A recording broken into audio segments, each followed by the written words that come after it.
Welcome back to Planet Doug behind the scenes. I just got back to my Airbnb here in Penang, and I was out shooting a video, and I just got back and I'm busy plugging in all my batteries to recharge them, and you can't see what's around me because the camera isn't angled to show it, but I've got my laptop on my lap and I've got tons of gear around me, chargers and adapters and memory cards and external hard drives and cameras. And basically what I have to do is take all the video that I shot and copy it to various places in order to save it. You know, I need to keep the original plus a backup in case, you know, I don't want to lose track of these video files. And the whole procedure, it's interesting because it's part of the process of making a video. And I often think about this when I watch YouTube videos, because when you watch the final video on YouTube, particularly a kind of travel video, you see what that person set out to show you. And they leave out a lot of stuff because of time restrictions. Basically, they can't show you the whole experience, because if they were out there, you know, for 8 hours exploring Kuala Lumpur or Georgetown or Penang Island, you know, they can't post an 8-hour video to cover their whole day. They just take a couple of minutes here and there and show you the highlights. And then even that is not the full story, because the full story starts the day before when they're planning the next day where they're going to go. And then the next morning, as they wake up early and have to spend, I don't know, an hour and a half gathering up all their stuff for the day, getting their cameras ready and all their equipment, and doing the logistical planning about how they're going to go to where they have to get to.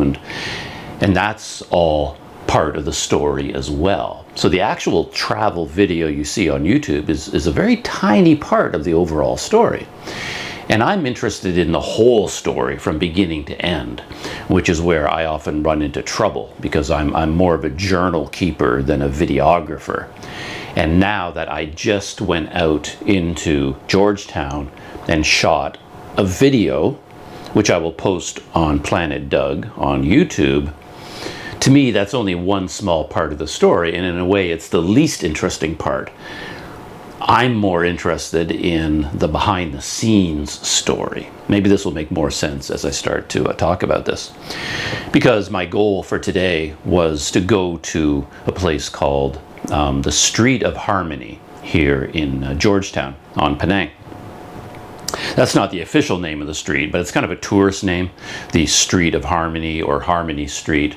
It's a 800-meter long street that happens to have 4, potentially 5 major houses of worship all on that same street, or very near that street, and they represent all the major religions and cultures of Malaysia. So at one end you've got a Christian church, then you've got a Buddhist Taoist temple, and then you've got a Hindu temple, a very well-known one, and then a very famous mosque, and then a second mosque. And every one of these temples, churches and mosques is over 200 years old. They're part of the history of Georgetown, part of the history of Penang. So my idea for today was to go to this street, start at the east end, the St. George's St. George Anglican Church is there, the Christian church.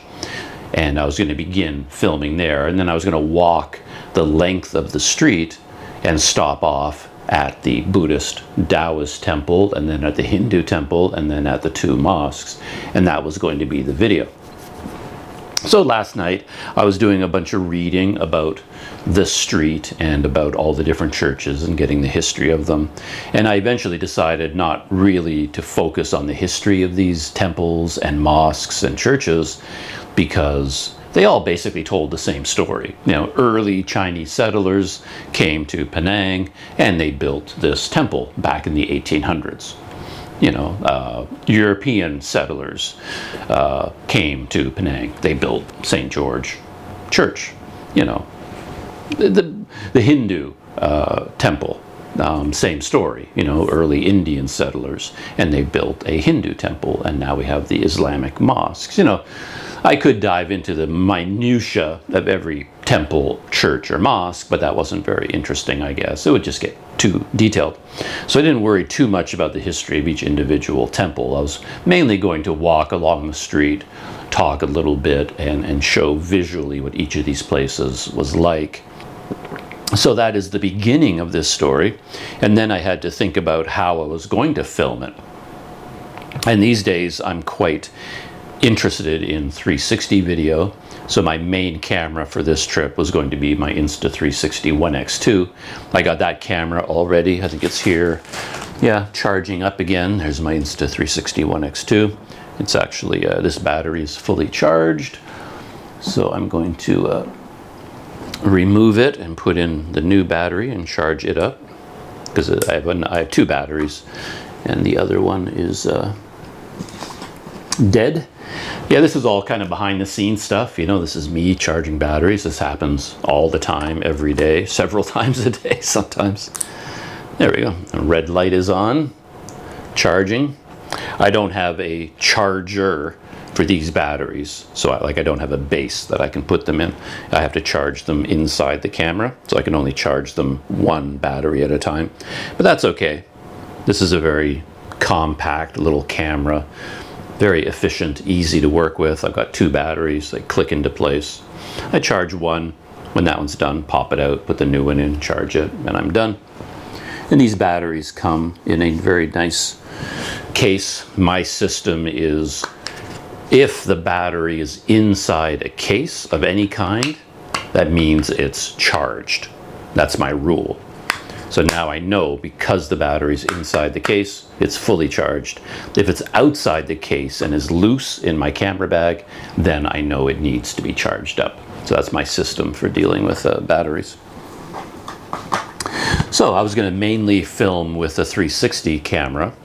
I enjoy 360 video these days, mainly because it's unobtrusive. By that I mean a regular camera, I have to hold it and aim it at whatever I want to film.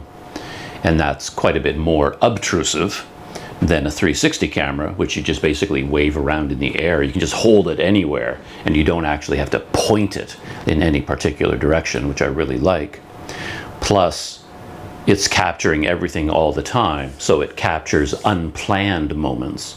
So if you're walking along and a local person just comes up to talk to you, says, "Oh, where are you from? You're from Canada. Oh, I see your shirt." Or if I'm wearing my Manchester United shirt, "Oh, you're a fan." You know, someone comes up and talks to me. If I'm filming with the GoPro, I generally don't get any of that on video because it happens, it's unplanned. They just kind of come up to me and start talking, and if my camera isn't rolling, I don't get it on video, because it's not like I can tell them, "Oh, wait a minute, hold on, stop, stop talking, let me turn on my camera first." And I get out my GoPro, start recording, hold it out at arm's length, and then I turn to the person, "Okay, now start talking." You obviously you can't do that. But with the 360 camera, you're just walking along, it's recording, and then if some local person talks to you, you don't have to do anything. You don't have to aim the camera at them. You don't have to worry about where they're standing relative to you. The camera is capturing everything. And then you end up recording a lot of these impromptu moments, these unplanned moments throughout the day. So I was going to use the 360 camera, and what I often do is go through an area with one camera, and then if I want to capture some other video, I'll go back to the beginning. And I brought my like a mirrorless camera, and I was going to walk through the streets a second time, like go to all the temples a second time, and then I would just use my better camera to kind of shoot little clips, maybe take pictures, higher quality than I can get with the Insta360. So I got my Insta360 ready, I got my mirrorless camera ready, and I got my GoPro ready. And I had memory cards for all of them, and I had batteries charged up for all of them. I put them all in my knapsack. And for all these cameras, I need a variety of grips, which gets to be kind of overwhelming. I've got my selfie stick for the 360 camera, and then I've got my Jaws Flex clamp rig, which I usually use with my GoPro, and then I have a tripod, which my mirrorless camera is sitting on the tripod right now. And then I have a new grip, which I'm very excited about. This one, which is a GoPro 3-way, which is special because it has a quick release buckle on top and a tripod, rotating tripod head as well. And it's a combination selfie stick, stretches out into a selfie stick, and it has tripod legs built into the base, so it turns into a tripod as well. So this thing can be a hand grip, can be a selfie stick, and it can be a tripod all at the same time, combined with tripod head and quick release buckle. It's a very nice little unit. So I'm enjoying using this very much. But I have to figure out a way to work it into my systems, because you notice it's great for GoPro because it has a quick release buckle, but the 360 camera doesn't have quick release buckle. It has a tripod base. So these don't fit together. So you have to make sure you have some kind of an adapter, something like this, which is a quick release buckle, clicks into place, and then it has a tripod base adapter attached to it. So you may have to make sure you have this with you, and you got to have this to attach to this and that to attach to that, and it goes on and on. You need a lot of stuff. And I went through all that. I kind of started last night packing up all my gear and getting it ready and thinking about how I was going to film. And then this morning when I woke up and I was getting ready, I finished it. I packed up everything and then I was ready to go. So I had all my camera gear ready and I had a rough idea of what I wanted to do. So I showered this morning, I had a cup of coffee this morning, I read about all the churches and the temples and the mosques again, and looked on Google Maps to figure out how to get there. The beginning of the Street of Harmony is about 2 kilometers away, and it would have been nice to somehow get there by taxi or Grab or something, but I'm not smart enough to do that. I'm just going to walk there, I thought. So I set off on foot to walk there. And I never made it. This happens to me all the time. I was actually walking along, heading in that direction. I actually recorded some of my thoughts about what I was going to do, during the day. I talked about where I was going to the, Street of Harmony, and I basically gave the history of the street and why I was going there to do the filming, what my plan was for the day.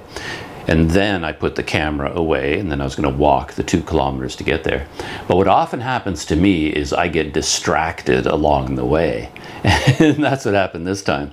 So I'm walking, and I happened upon this alley, this little laneway that was kind of a market lane. I looked down the street, and it was very, very busy, and it looked very interesting. And there's a big sign, a big archway over the lane, and it said Chowrasta Walk.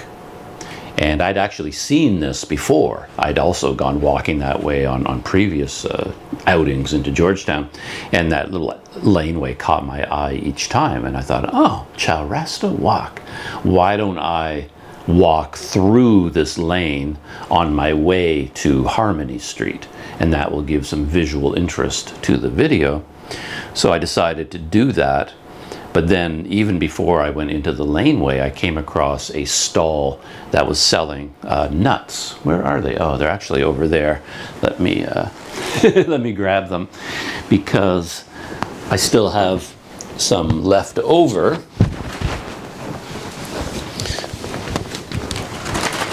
Bag of roasted nuts.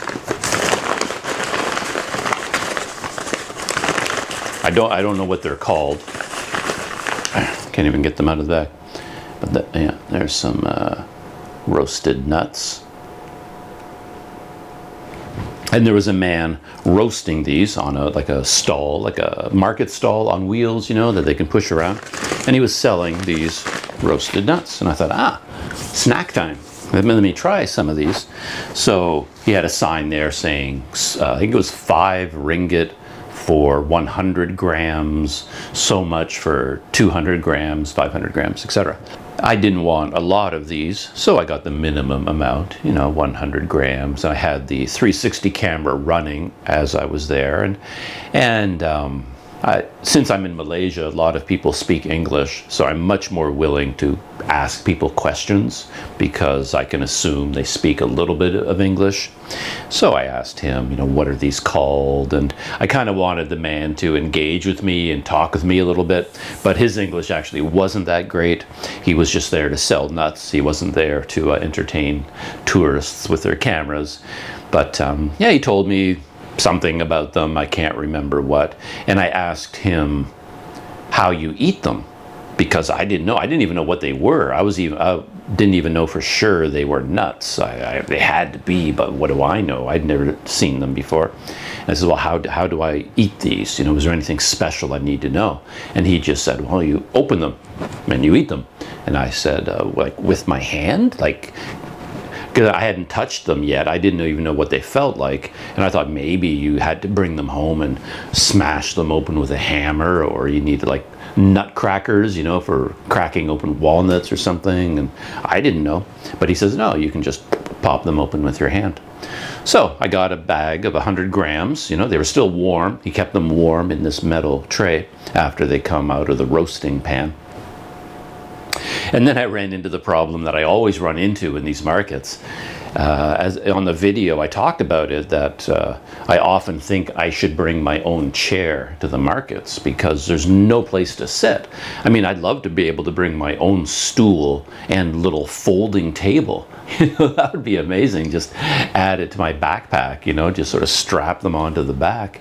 And then I get one of these snacks and I'll just pop open the stool and unfold the table, and then I can sit there at the side of the road and then set up the camera and enjoy the snack, Maybe I can put up a sign, like Lucy and Peanuts, the doctor is in. I can call myself the Dr. English and just say, hey, do you want to speak in English?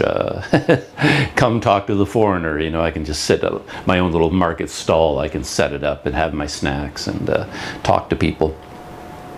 But anyway, I did not have my own stool or table with me, so I had to find a quiet little spot where I could, stand without getting in the way of people. But then, of course, I'm holding the camera with one hand. I've got my knapsack and everything on my back. I'm all ready. As you can tell from my face, I think. I checked out a little piece of this video already, and man, I look burned to a cinder because I was out in that hot sun and sweating already this morning. I look like a wreck. I'm exhausted, and the day isn't even half over. But yeah, I don't do well in the heat. Anyway, it was hot there, it was crowded, it was like a lot of noise, a lot of people. To find a spot where you can stand in comfort and hold your camera. And now I only have one hand left for the nuts. I can't even get the nuts out of the bag with one hand, and then I'm going to need both hands to open one, to eat one. How do I do that on camera? And I have all these gizmos. That's why I have all these things, that in this situation, my idea is I take this and I have a tripod mount on there, and I put my 360 mount on the GoPro jaws, and now I'll take this and then I'll lock it onto a fence post or a bicycle or anything around me, and then I can mount the camera that way, and now I have two hands free. But where I happened to be standing, there was nothing available. Plus, I would have to take my backpack off and dig all this out of my backpack and assemble it, and I wasn't ready for that yet. I hadn't gone out looking for a market experience. I thought I was going to Harmony Street. So this was all like just an impulse decision. I wasn't ready for it. So what I ended up doing was just, putting my camera between my knees for a second, sort of holding it between my knees, and then I had my hands free and I pulled out one nut and then I opened it, and it opened really easily, just popped right open. It was like a big nut inside. And once I had it open and ready to eat, then I grabbed the camera again and I was holding it out at arm's length. And then I started talking into the camera and saying, here's the nut and this is what it tastes like. And it's, I did my YouTube video spiel kind of thing. Just talked about the nut and what it tasted like. And then, after I finished sampling the nuts, I was going to continue walking to Harmony Street to look at all the temples and churches and mosques. And then, before I knew it, I was looking at another snack. There was a stall at the side of the road, and it looked like they were selling some kind of peanut brittle. And that caught my attention because I just had nuts. And I commented on the video that these nuts, I mean, they're good. They're big and filling, but they don't have a lot of flavor. And I commented in the video that they don't even have as much flavor as, say, a peanut does. Like a peanut has a lot more flavor than this nut does, despite these nuts being like 5 times bigger than a peanut. So I was already thinking about peanuts, and then, oh, look, there's a stall selling peanut brittle, a kind of candy version of peanuts. And it was a really busy place. It was popular, and it looked like the kind of place that had history. As I found out as I spent time there, it's very well known. They've been covered by the media as making very delicious peanut snacks. They've been doing it for a long time. It was called Uncle Lim's something peanut brittle, but Uncle Lim was the name, the first part of the name of the company. And I guess Uncle Lim is still around. He's the founder of the company, and he's some sort of a peanut whisperer, an expert in peanuts and making peanut brittle candy. And they had up above the booth, there was a wall of big photographs of all, like I assumed, who were famous people who came to try this peanut brittle, and then they would pose with the clerks or pose with Uncle Lim for a photo. Sort of like if Brad Pitt came to your restaurant or your coffee shop, you'd want to get a picture of Brad Pitt at your establishment, and then you frame that photo on the wall. Like, look, famous people come to my coffee shop. And then this was the same thing, famous people enjoy our peanut brittle. And I stood there for a little while to try and figure out what they had and what I could order and how much it cost. And the man behind the counter was, kind enough to speak to me and answer my questions. And I realized after a while I was really distracting him from his job, because this place really was popular. He had like a lot of orders he had to take care of from other customers. And I guess he was running the cash register, and a woman was assembling the orders, and all my questions were kind of gumming up the works, preventing him from doing his job. And I eventually figured that out. I backed away a little bit. But I eventually I just asked for one. You could buy a box of these peanut brittle candy bars, but they were, whatever, 15 ringgit or something, and I didn't need a whole box of them. But I saw that I could buy one for like 1.3 ringgit or 1.6 ringgit. And then I asked for one, and I asked the guy, well, like, which one should I get? And he says, well, this one. This is our signature peanut product that we make, and you get one of those for 1.6 ringgit. So I got one of those, and I had no idea what it was, to be honest. And I walked away, had my camera rolling, and it came in a nice little wrapper. You could hold onto this paper wrapper with the peanut brittle snack sticking out of the end of it. And I had no idea what to do. I was expecting it to be actual peanut brittle, because there was peanut brittle there, kind of like caramel holding a bunch of peanuts together. That's what I thought it was. So I took this thing, I bit into it expecting to bite into something really hard and crunchy, and then my teeth just went right through it, because this wasn't peanut brittle. It was their signature product, which was more like crushed, sweetened peanut powder. It was almost like peanut floss in a way, like this really light, like if you sneezed, it would go, like it puff up into the air. So I bit into this thing, and then I kind of breathed in the wrong way, and all this peanut powder went into the went down into my lungs. So I'm sitting there trying to enjoy this peanut thing, and talk about how delicious it was, because it was really good. I really liked that. And I was like bent over and coughing and coughing and coughing, because every time I tried to talk, I would breathe in all this peanut powder, into my throat, and I would start coughing again. Anyway, it was a typical Planet Doug experience. It was pretty funny.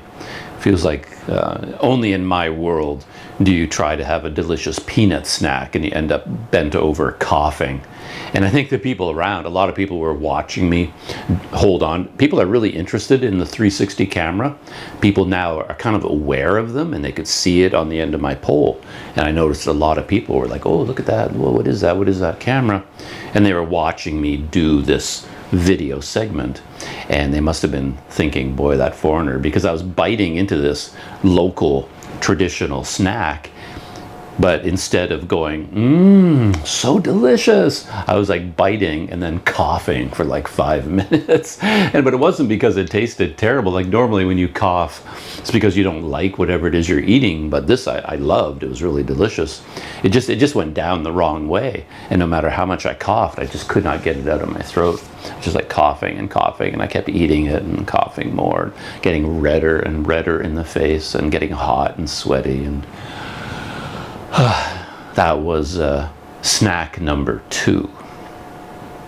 I called that snack number 2, but up until this point, I hadn't officially thought of this as a 5-snack challenge. In my head, I was still on my way to Harmony Street, and I just stopped for a snack. But now that I'd had the large nuts, and now the special peanut floss or peanut brittle snack, I started realizing that now this was turning into a 5-snack challenge. And I think for my 3rd snack, I officially announced that and says, okay, I think this is turning into a 5-snack challenge at Chowrasta Market. And I made that official.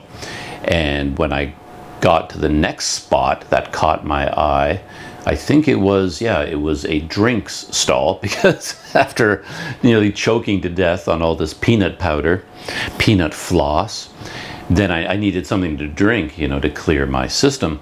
And this looked really tasty. It looked like, I didn't know for sure what it was. I thought maybe soy milk. And again, I spoke to the man there. I stood there for a little while watching whatever he was doing.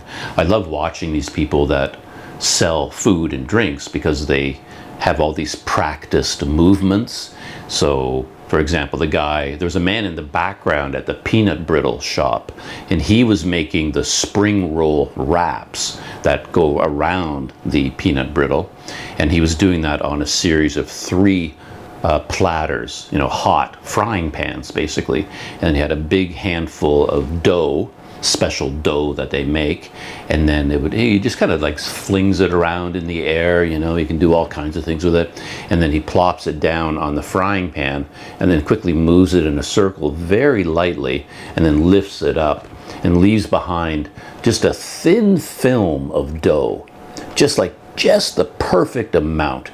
I guarantee you that if I tried to do it or you tried to do it, it would just be a disaster. You'd end up with like an inch-thick glob of pancake batter or something. But after years of doing it, this guy is such an expert. It's just like through the air, spins it around, lifts it, and then he goes to the next one around, lifts, next one around. By the time he gets to the 3rd one, the first one is already perfectly cooked, nicely browned and ready to come off. And then he grabs a kind of a scraper, a spatula, and then he like zings around the edges, lifts it, throws it on the pile. Now the 2nd one is ready, on the pile. 3rd one is ready, on the pile. Then he grabs the dough again, gets it, all perfectly oriented in his hand, and 3 of them again, and then and he just does this hundreds of times a day. And at this soy milk place, it was very similar, because this guy is using a ladle to dish out soy milk in bottles and bags all day long. And when people get the soy milk in a bag, he has like a funnel, and he gets the bag, opens it up, funnel in the bag, and then he kind of does it a bit like a showman, I thought. It wasn't just scoop up some soy milk and pour it in and you're done. Like, what fun is that? It doesn't look special. So as if somehow pouring it in a special way makes it tastier, and yet it does. So anyway, he gets the funnel and the bag ready, and then he gets the ladle and just like this elaborate movement, scooping up a little bit of milk at a time, you know, to fill it up. And once the bag, he fills it to exactly the right amount, and then he has to get like a plastic rubber band to seal it, and you have to do that very precisely, otherwise the whole thing is going to leak and make a mess. So he's got that plastic bag, got the rubber band, and then he does something magical with it, where the bag with the soy milk in it, you know, spins around, and he takes the rubber band and it's like a magician in a plastic bag. There he goes. You know, the customer's got his soy milk. Next one, you know, spin, spin, spin, rubber band, rubber band. There you go. Next one, next one. You know, it's just fun to watch these guys do these things that they do so well. But I wanted to get mine in a bottle, and they had some bottles sitting on the cart. But I touched one of them, and it was warm. It was warm soy milk, and I wanted the ice cold, but none of the bottles were cold. And I said to the guy, actually, could I have ice? But I didn't really want it in the bag. If he put it in the bag, I would have been okay with it. I didn't specify that, but I just said I'd like the cold. And he saw me kind of looking at the bottle, so he said, oh, okay, he wants it in a bottle.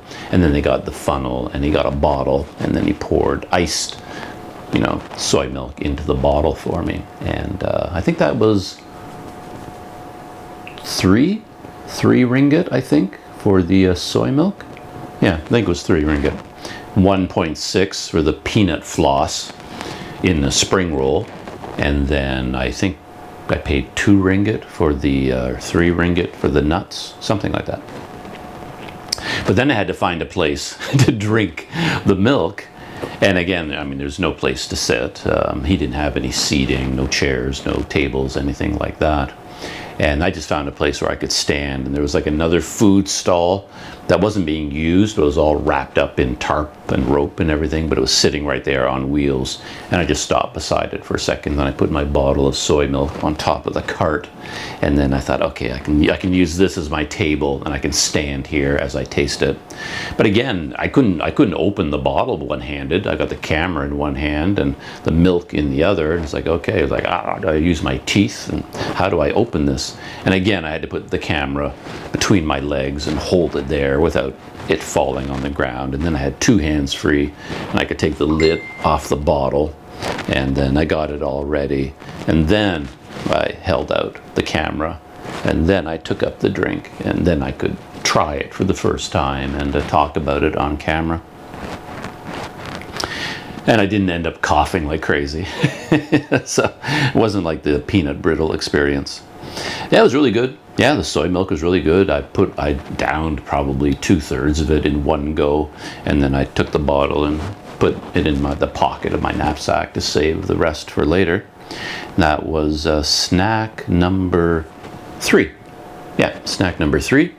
And then I continued down the alleyway a little bit farther, and I came across a stall that was selling a kind of delicacy, a pressed meat of some kind.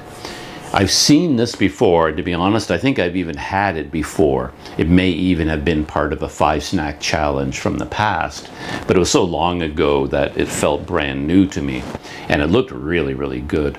So I went up to this area, and I was going to get some, but then I hesitated because this stuff is quite expensive. Still have the bag right here, so I don't have to remember what it's called. I can look it up. It is, there it is, from Tuck Fee Food Industry, and it is pork meat floss. Yeah, pork meat floss. But I hesitated because when I was looking at the display, it was clear this was a bit of a delicacy. It was expensive. So the prices were like 50 ringgit for 100 grams or 500 grams, or 100 ringgit for 1 kilogram or something like that. Anyway, you were expected to buy a lot of it. And I didn't need that much. I'm not buying for a family, and I didn't want to spend 50 ringgit or 100 ringgit on a snack. So I was about to walk away, but then I thought, well, I'm in a country where everyone speaks English, right? Take advantage of that. So I asked the guy, like, can I buy just one small piece? Like, I don't want to buy a kilogram or half a kilogram. Can I buy just one piece? And because he spoke English, he said, sure, no problem. So he took one of these. It was like a piece of paper almost. It was like flattened meat, shaped in like a little notepad-sized piece of paper, kind of bright red, reddish brown coloring. And he put it onto a scale, and he weighed it, and then he told me how much it cost. I don't know, I forget how much it was in ringgit, actually. And then he put it in this very fancy bag, you know, the very fancy covering, which went into a very fancy bag, and I walked away with that. But then again, I had to find a place to eat this snack, and there's no place to sit. There's no tables or chairs or anything like that. And then I walked out onto a nearby street, and I found some stairs going up to another building where I could stand there in a bit of a quiet area without crowds of people around me. And this time I did use my Jaws Flex clamp. I took the time to mount this on the fence, and then I attached my 360 Insta stick to this Jaws, so I had the camera attached to the fence and my hands were free. And it was a lot more relaxing to do it that way. And then I leaned against this railing, and then I sampled my tuk li meat. And as I commented on the video, to me, it tasted pretty much like sweet bacon. It was bacon, you know. The guy did tell me that it was a special food for Chinese New Year. So around Chinese New Year, every family has to get some of this as part of the Chinese New Year feast that everybody has. So, but they have it year round, of course, but I guess it's quite popular at Chinese New Year. So I'm standing there talking about this and eating this, and then a man came out of the market behind me. And what I hadn't mentioned so far is that by pure accident, I happened to be standing right outside a very, very smelly fish market. The building behind me was open air, and it was a wet market, a fish market. And I spent a lot of time in fish markets with either taking pictures with a camera or taking video. And they have an odor. They smell like fish. So I'm there eating this sweet pork, and I'm just like in this cloud of fish smell all around me, which I thought was kind of amusing. And this man walked by me. He had Indian features, and he was wearing big rubber boots, and he was carrying, but he looked like he had been working in the fish market. And with the big rubber boots, I just made the assumption that he works at a stall in the fish market. And he stopped, he said hello to me, and he said, oh, where are you from? And we were just chatting, kind of getting to know you chats. And so, oh, you're traveling alone? Yeah, I'm by myself. And where are you from? I'm from Canada. And I said something to him about the fish market, and he kind of nodded. And turns out, though, that he didn't work in the fish market. He worked at a coconut stall. So, but I guess for chopping up the coconuts, he needed like kind of protective clothing, because that's, I guess, kind of messy work too. So he had like an apron. He was carrying an apron in a bag, and then he had his big rubber boots. And I assumed he was like cutting up the coconuts for customers, and maybe the coconut milk goes flying all over the place. Something like that. Anyway, I chatted with him for a while. He actually went away, said goodbye, and then a couple of minutes later he came back, because as people often do, he wanted to ask me if I knew anything about how to go to Canada. He thought it would be not a bad idea to go there to work. So he wanted advice from me, like, how can I do this? How can I get a work visa for Canada? And unfortunately, I don't know. I'm not an expert in that, so I couldn't really give him any information. And that was snack number 4. After that, I went for a walk through the fish market, and that was cool. And then the fish market was in this building, and I realized it was like a shopping mall, sort of, but it had some stairs going up. So I thought, if I can get up high, I can get an aerial view of Chowrasta Walk below me. So I climbed up the stairs as high as I can, and I'm holding the 360 camera out the open window, you know, to try and get video of the market below. And then I came down the other side into a parking lot, like a parking building, you know, for cars. Came down to the ground floor, and I was still looking for snack number 5. And when I came through Chowrasta Walk the first time, I stopped at a place that looked really interesting. It was more of a breakfast sit-down restaurant, like a food court, like Yummy Cottage near here, you know, here in my neighborhood. And this guy had a big frying area, and he was frying up something that smelled delicious, some kind of a breakfast dish.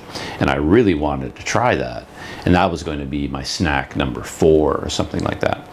And I asked him, I was like, oh, can I get one of these? And he said to me, you can, but you're gonna have to wait a long time, because he said he was really busy. He had a lot of tables waiting, other people standing around waiting. He had a lot of orders to get through before he could get to mine. So I thought, no, I guess I don't really want to wait a long time, so I left. But since I was going back through Chowrasta, I thought, I'll drop in on this guy and see what's going on. And I went back to his place, and he didn't look that busy. He was still busy cooking, but he didn't have as many people standing around him. So I had my 360 camera running, I thought. More about that in a second. And I held out the camera to record this interaction, and I went up to him and says, hey, how about now? Like, can I get one now? Like, how busy are you? And he kind of hemmed and he hawed, and I guess he was busy still. But then he took pity on me, you know, poor tourist with his camera. He wants his local, you know, food experience. I'll be nice to him, and maybe he bumped me up the line or something. And he says, okay, for you, I'll get one ready for you. And then he asked me how spicy I wanted, and I just said regular, like just whatever it is. And he says, okay, 1 standard. You can go sit down, and I'll bring you 1 standard. And I had a bit of a struggle finding a table, but I did find an empty table, which was kind of nice. And boy, this place was noisy. Crowded and noisy, just loud. And by this point, I was hot, I was sweating, I was kind of flustered. I'm bumping into things, you know, I'm holding my camera, and I got, you know, the 5 snack challenge in a market. It is a challenge. It's a physical thing to do, at least for me. I find ways to make everything difficult. That's just what I do. But I eventually got settled on the table, and then I decided to set up the camera using the jaws, and I was trying to figure out a way to clamp it onto the table and get it set up, and everything was falling over, and it was a real mess. But I finally got it set up, and then I looked at my camera, and the screen was black. It was completely dark, and it wasn't recording anymore. So I thought, so that whole, you know, it turns out the battery died, and I didn't notice that the battery had died. So I put in a new battery, and then I went back to review where it had died, and it turned out the battery died before I got back to this place. So my entire interaction with this man, asking him, is he busy now? Can he make it for me? How spicy do I want? I can have 1 standard for you because you're my good friend. You know, this whole interaction, which I was so happy I got on film, I did not, because the battery died. And stuff like that happens all the time. That's also part of a YouTuber story that you don't generally see. This is all behind the scenes stuff. In the last couple of days, my microphone batteries have died. I didn't notice. I recorded for another 30 or 40 minutes of video without any audio at all, not even knowing that the microphone wasn't working anymore. The battery dies and the camera shuts down. You don't even notice it. You're right in the middle of some interesting interaction. Your memory card fills up. You have to stop, move to the side of the road, somehow change the memory card, and yeah, it's a lot of work. But anyway, I didn't record any of that interaction. I was sad about that.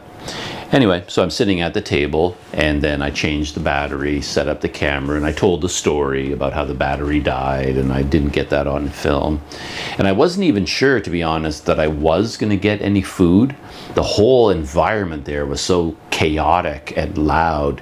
I just assumed this guy would forget about me. It's not like I had paid and had a receipt and, they're going to call my number when my meal was ready. I mean, all I could do was sit at a random table and hope that they're keeping track of me, and when my dish is ready, they're going to bring it to my table and they know where I'm sitting, and that's a lot to ask. But okay, well, So I sat there and then I was waiting, and while I was waiting, of course, a woman came up to me using the universal, drink sign, like what do you want to drink? Because, as I've talked about many times, these food courts, all of the individual stalls selling the food are there, but all the tables don't belong to them. The tables and the chairs belong to the people at the drinks stall. So in order to sit at the table, there's always a minimum 1 drink order. So if you sit at our table to eat their food, you have to buy our drink. So you have to buy a drink in order to sit at one of these tables. That's just the way it works. I'm not saying it's extortion or anything like that. That's just the way these places work. And so a woman came up to me, and I ordered a milk tea this time. They always ask me what I want to drink, and then I'm always like, what do you got? Because I don't know. I don't really know what my options are, and I start looking around for a menu, looking at other tables, something I can point at. I never quite know what to ask for, but milk tea seemed to work this time. So I said, milk tea? And she understood instantly, milk tea, and off she went. And then she very quickly brought back a milk tea with ice, and it was a 2 ringgit for the tea. So that was my tea plus table rental fee. And so she went away. I had my drink. And then to my delight, my plate of food showed up. A man, I didn't even know who this man was, just kind of came up to my table and said, this is yours, right? You ordered one of these? And I was like, yes, I definitely did. He put it on the table, and I took a picture of the sign for the name of this dish. I just remembered that because I have no hope of ever remembering it. There it is. So that is what the dish is called. Quay Coke. Someone pronounced it for me. It's Quay Coke. Something like that. Quay Coke. And I got the medium standard for 4 ringgit. And again, I didn't even know what I'd ordered. I think it was solid rice cake chopped up into cubes and fried with a whole bunch of other stuff, veggies and spices and things like that. I had no idea what to expect, but I took this, took the chopsticks, and I took a bite, and then I could have done a Mark Wiens. I honestly could have, because it was so tasty. I really liked it. By a Mark Wiens, I mean I could have gone, so good. Could have made the "it's so delicious" Mark Wiens face. I did not, but I could have, because it really was tasty. I really liked it. I powered through it, and medium or standard spicy, whatever that is, was just the right amount of spicy. It wasn't hot. It was just like really, really flavorful. Highly recommend this dish for breakfast. And while I was sitting there, a man at another table ordered the same thing, and he started a conversation with me. Turns out he was from the Philippines. He introduced himself, or described himself as Filipino Chinese, but he's working in Malaysia for a timber company. And we chatted about that a little bit. I chatted about my time in the Philippines, my experiences there, and he was asking me, what is your favorite country that you've been to, and where would you like to live if you could choose? We had that kind of standard conversation. It was nice to chat with him. And he told me something about the ingredients of this dish, the name of which I've already forgotten. And I've forgotten what he told me about the dish, about what was added to it. It was something unusual. It was like, he says, oh yeah, there's this in that dish. And I was like, really? That's what this is? He says, yeah, radish, I think is what he said. Yeah, he says, that's radish. I was like, okay, I'll take your word for it, but I guess I don't really know what radish tastes like or what it looks like. Anyway, so I guess there was a lot of radish in there, as well as the rice cake, and all fried up. I think there's eggs in it as well, some eggs, and it was really, really good. So yeah, I'd go back there to have that in a heartbeat. Everything I had on Chowrasta Walk, that was snack number 5. Snacks 1 through 5, I'd have all of them again. They were really, really good. Yeah, so that was a good walk. And by the time I finished snack number 5, I was done. I was already finished. It was only supposed to be a pit stop on my way to the main event of the day, which was going to be a walk along the Street of Harmony to visit all the temples and mosques and churches. But I realized, no, that wasn't going to happen. So I have all the knowledge about that street, and I can use that knowledge to go back another day, but I'm not going to, I knew I wasn't going to make it there today. And so today was in mid video excursion. It switched from the Street of Harmony to 5 snack challenge at Chowrasta Walk. So yeah, that turned out really well. I enjoyed that a lot. I'm really glad I did it. But by the time I finished doing that and made my way back here, I was pretty tired. Anyway, I just thought I'd sit down and tell that whole story, sort of the behind the scenes thing. It's now almost 1 o'clock in the afternoon, and I think I'm done for the day. I'm going to spend the rest of the day editing video. The first thing I have to do is take the Chowrasta video from here, copy it to an external hard drive. I've got 3 of them actually, external hard drives, so I'll have to plug in my memory card to my laptop and then use my laptop to copy them from the memory card to here to make 1 copy, and then I copy them to here to make my backup copy. So I always have 2 copies of every video file, plus the original still on the memory card, which I keep as long as possible. And then I know I have enough copies. And I have some video from yesterday that I shot on my GoPro. I have to copy the GoPro video onto my hard drives. And once all that is done, I will get out my video editing smartphone, and then I'm going to start editing video for the remainder of the day, I think. So that is what is going on Planet Doug. Plus, I have to make a decision about how much longer to stay here. I want to stay longer, but my time here is almost not. I've been here in Penang for 2 weeks. I think I have 2 more nights in this room, and then I have to book it for more nights or move somewhere else or go to Kuala Lumpur, I have to make a decision about that.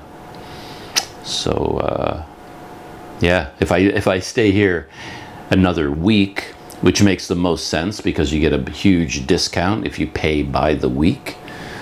But if I book this room for another week, that means I'll have been on Penang in Georgetown for 3 weeks. That is crazy. I met other YouTubers on my way here. I met some YouTubers on the train from Thailand, also coming to Penang. And they were here and gone within 1 day.